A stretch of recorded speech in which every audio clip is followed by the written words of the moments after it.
Игорь из Нюрнберга спрашивает, после 6000 лет будет ли написана новая Тора и изменится ли закон?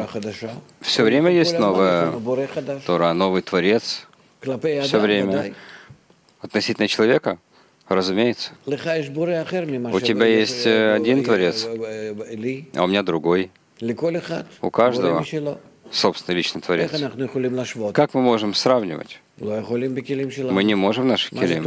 Что такое Тора? Никто не знает. Свет, возвращающий к источнику, для каждого он отдельный для своего желания получать, и у каждого эта точка отличается от другого.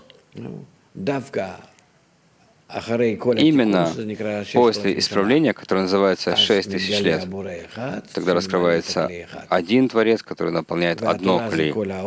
А Тора — это весь этот свет, хасадим, который покрывает кли, обволакивает его изнутри ради отдачи. Тогда есть полное взаимовключение, и тогда будет Творец един, и имя его едино. А пока что нет.